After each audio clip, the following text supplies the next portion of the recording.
शंकु छिन्नक कैसा होता? बना के बता दे। ऐसा होता है, कैसा होगा?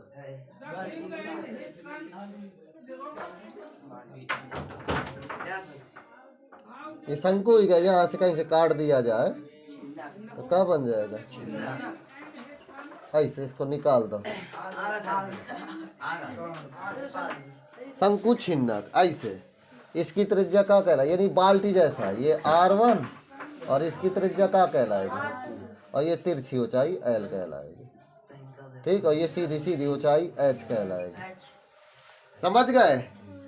ये से क्या कहा जाता है? शंकु। हाँ, इसका आयतन वक्र पृष्ठ संपूर्ण पृष्ठ के सूत्र सही है? सही है, ठीक है, सही है। तो फिर देखो शंकु छिन्नक को पहला सवाल, पहले सवाल में लिखो सो पढ़ो। एक शंकु के छिन्नक की तिर्यक ऊंचाई 4 सेंटीमीटर। एक शंकु छिन्नक बना लो, यानी बल्टिया बनाने सो तो मैं ऐसो।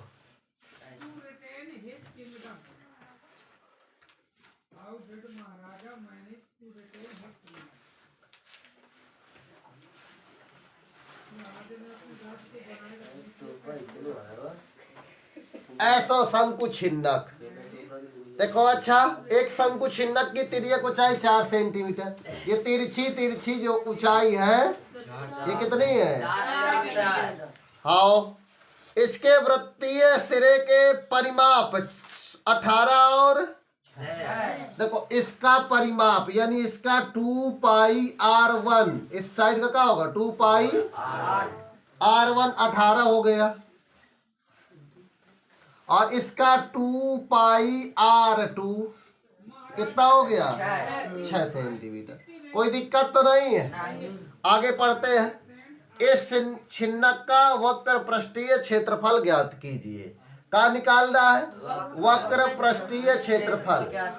तो सीधे सीधे फार्मूला की ओर यदि चले तो फार्मूला क्या होता बताया? शंकु छिन्नक का वक्र पृष्ठ, शंकु छिन्नक का वक्र पृष्ठ है। वक्र पृष्ठ पूछ रहा है, क्या होता है? पाई R1 प्लस R2 L। अब देखो L को मान तो है हमारे पास, L बराबर कितना है? 4। देखो अच्छा 2 है, पाई का काम 2 पाई का कॉमन ले लो ना तो ऐसा आ जाए। तो ऐसा कर लो, इसी से मान निकाल लेते हैं हम पाई R1 प्लस I2 का सीधे सीधे। तो इन दोनों को क्या कर ले, लिख लेते हैं 2 पाई R1 प्लस 2 पाई R2। इसके मान कितने दिए? 18 और प्लस 6। देखो 2 पाई R1 इसको और 2 पाई R2 इसको, दोनों को जोड़ लो तो कितना हो जाएगा? 18 प्लस, देखो डायरेक्ट आ जाएगा। और नहीं तो इनसे मान निकाल सकते हो आप लोग, लेकिन डायरेक्ट जब आ रहा है तो काहे के लिए और टाइम अपना वेस्ट करोगे? देखो 2 पाई का कॉमन है कि नहीं? अच्छा 2 पाई निकाल लो, क्या बचेगा? R1 प्लस बराबर 18 और 6, 2 से कट रहा है 24, 12 दूनी का बचा? अच्छा पाई R1 प्लस बराबर, अच्छा इतना मान हमारे पास जरूरत थी। देखो पाई R1 प्लस R2 जरूरत थी ना, और L का मान 4 है। तो ये मान उठा करके यहाँ रख लो, इसको समीकरण 1 मान लो। चाहे शंकु छिन्नक के वक्र पृष्ठ में रखने पर क्या कर दे? अब शंकु छिन्नक के वक्र पृष्ठ में रखने पर, यह है शंकु छिन्नक के वक्र पृष्ठ में रखने पर, शंकु छिन्नक के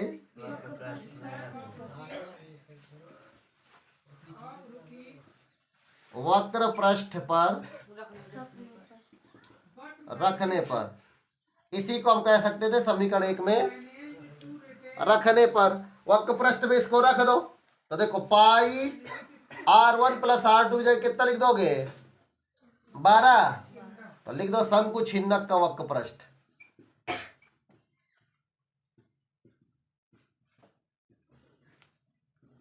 क्या होता फार्मूला? पाई कोष्टक में R1 प्लस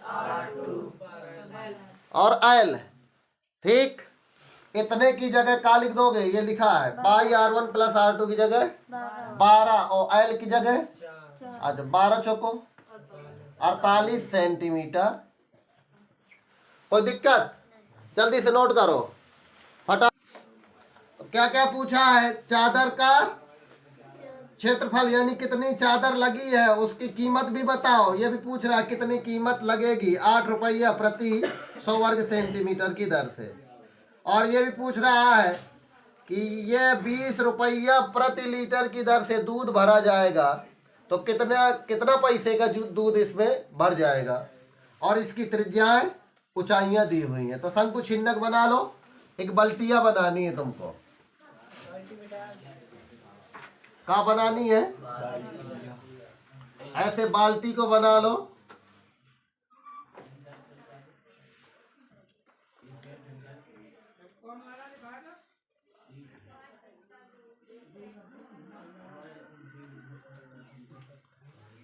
ये बन गई बाल्टिया। ठीक, इसकी त्रिज्याएं अलग अलग है क्योंकि देखो एक साइड चौड़ा एक साइड सकरा है कि नहीं। तो ये बाल्टी है, इसके किनारे से कहीं ज्वाइंट होगा, पक्की बात है।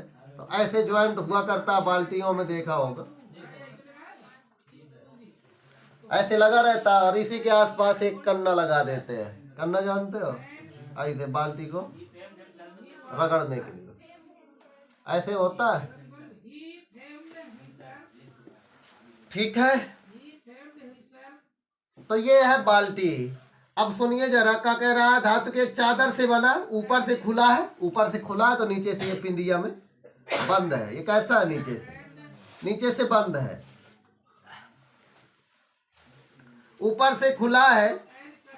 शंकु छिन्नक के आकार का, जिसकी ऊंचाई 16 सेंटीमीटर। इसकी ऊंचाई पूरी कितनी है,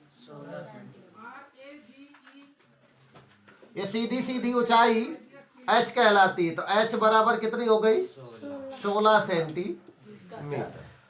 ये पूरी ऊंचाई हो गई 16 सेंटीमीटर। आगे पढ़ते हैं। सिरों की त्रिज्या 8 और 20 है, तो नीचे की 8 होगी त्रिज्या, ऊपर की 20 होगी त्रिज्या। समझ गए, ऊपर कितनी होगी, 20 सेंटीमीटर। ठीक है, इसको 20 रुपए प्रति लीटर की दर से बर्तन को पूरा भरने में कितने रुपए का दूध लग जाएगा। अब इस बाल्टी की ऊंचाई है, सब कुछ है तुम्हारे पास, तो एल निकालनी पड़ेगी इसकी। तो पहले हम दूध का काम कर लेते, कितने रुपए का लगेगा, फिर चादर को बता देते कितने की लगेगी। तो सबसे पहले इसका का निकाल ले, दूध कितने रुपए का लगेगा। तो इस बाल्टी की धारिता पता होना चाहिए, कितना इसमें दूध आएगा। तो दूध कितना भर जाएगा, तो इसका आयतन लगा देंगे तो पता चल जाएगा दूध इसमें कितना भर जाएगा।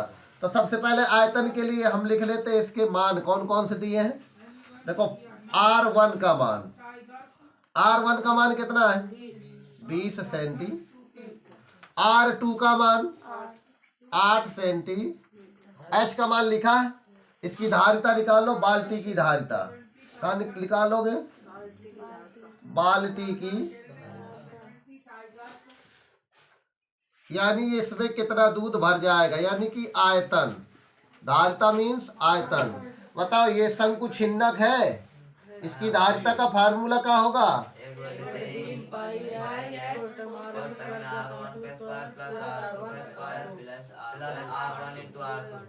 प्लस R1 इंटू R2, यानी 1/3 पाई h ब्रैकेट में R1 का स्क्वायर प्लस R2 का स्क्वायर प्लस R1 इंटू रख दो वैल्यू।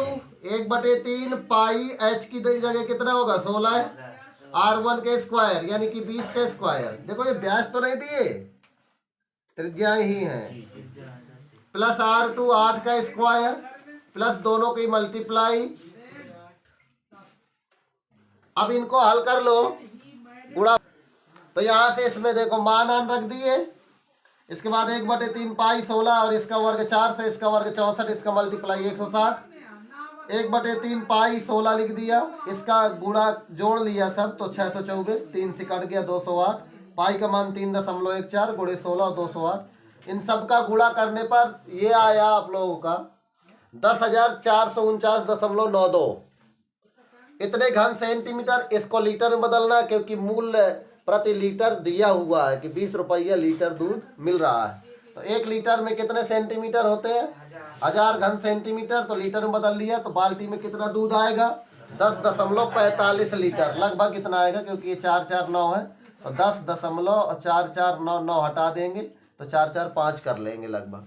ठीक, तो बाल्टी में दूध की मात्रा होगी लगभग 10.5 लीटर के अल्ले पले, थोड़ी सा कम है तो 10.45। अब दिया है 1 लीटर दूध कितने का मिलेगा? 20 रुपया का। कितने रुपया का? अब हमको कितना दूध भरना है बाल्टी में? इतने लीटर हमको दूध बाल्टी में डालना है तो इतने का 20 रुपया से गुणा कर दो तो 10.45 और गुणे 20 रुपए का गुणा कर दो, सीधे मल्टीप्लाई कर दो तो 0 है 5 दूनी 10, 4 दूनी 8, 1 9, 10 दूनी 20 तो कितना हो गया? 20.9 रुपए, लगभग 21 रुपया कह सकते हो इसी को। कितने रुपया? 21 रुपए, लगभग 21 रुपया लगभग। हाँ, ये 20 रुपए 90 पैसे। जो भी आंसर हो आपको वही सही है। तो ये इतना पहले लिखो, फिर इसके बाद अब इसका दूसरा पार्ट होगा। अब इसमें कितनी चद्दर लगी है वो बताई जाएगी। पहले इतना नोट करो। मिस्टेक हम किम करो थी 2 अंक के बाद दशमलव, ये 3 अंक के बाद दशमलव लग गया। कितने अंक के बाद दशमलव? 2 अंक के बाद दशमलव लगाओ। ये दशमलव यहाँ नहीं आएगा। 209.2 अंक के बाद तो कितना हो जाएगा? 209 रुपए। कितने रुपए में भरेगी? 209 रुपए में भर जाएगी पूरी बाल्टी। ठीक, ओके लिख। ठीक है, तो अब इसका हम इसकी चादर निकालेंगे तो चादर के लिए हमको एल चाहिए, यानी वक्र पृष्ठ। वक्र पृष्ठ में सूत्र क्या होता? पाई R1 plus R2 into L. तो एल चाहिए इसलिए एल निकालोगे तो एल बराबर formula h² plus R1 minus R2 का। इसको हल करते हुए ले आए 16 h की जगह 16, R1 की जगह 20, R2 की जगह 8। 20 में से 8 चलेगा 12, 12 का वर्ग 16 का वर्ग, दोनों को जोड़ दो 400, 400 का वर्गमूल जोड़ दो, वाला 400 हो रहा है क्या? इसे हो ही रहा है। एल का मान कितना आ गया? 20। अब हमको क्या चाहिए? तो सीधे वक्र पृष्ठ लगा दो। देखो अब क्या लगा देंगे? शंकु छिन्नक का, थोड़ी और ऊपर से लिख दो नहीं तो आएगा नहीं सवाल। शंकु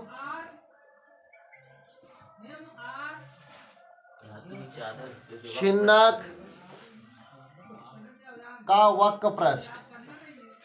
देखो ये वक्र पृष्ठ ही बताया करता है कितनी धातु लगी है, यानी कि इसमें चद्दर का क्षेत्रफल कितना था तो कितनी लंबी चौड़ी वाली धातु लगी थी, तो वक्र पृष्ठ।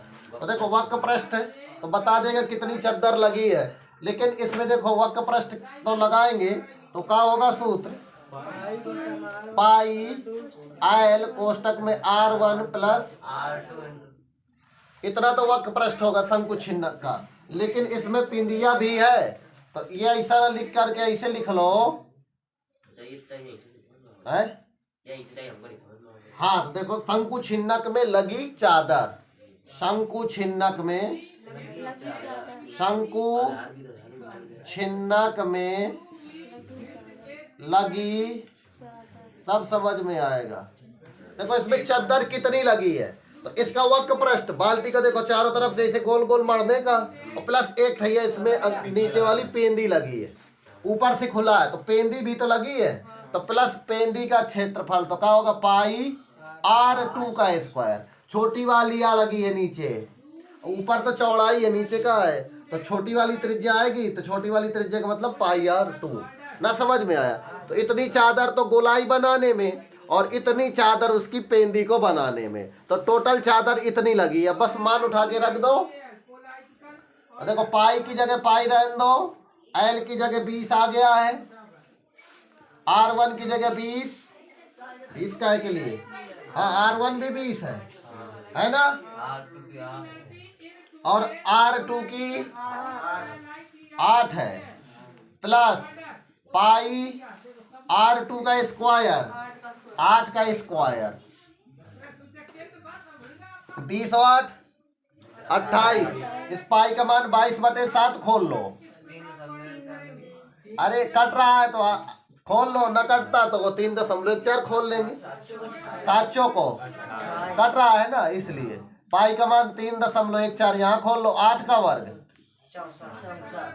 कोई दिक्कत है का? 22 चौको 64। वाह बहादुरो। और 4 दूनी 8, 4 दूनी 8 और गुणा 20।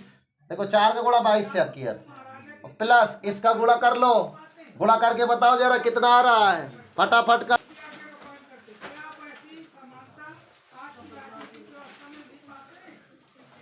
हमें क्या करेगा पारी का?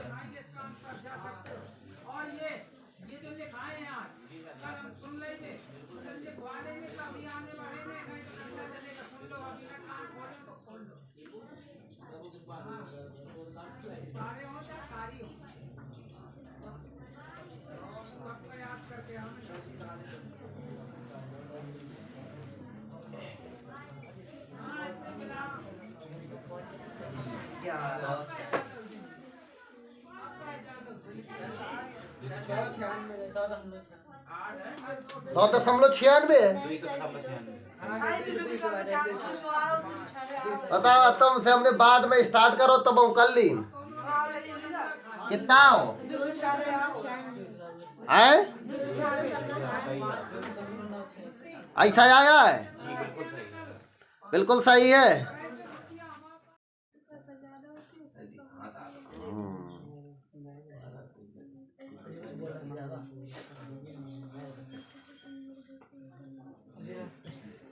नमस्ते। अब का है, सवाल अधूरा है तो पूरा हो जाए वहाँ।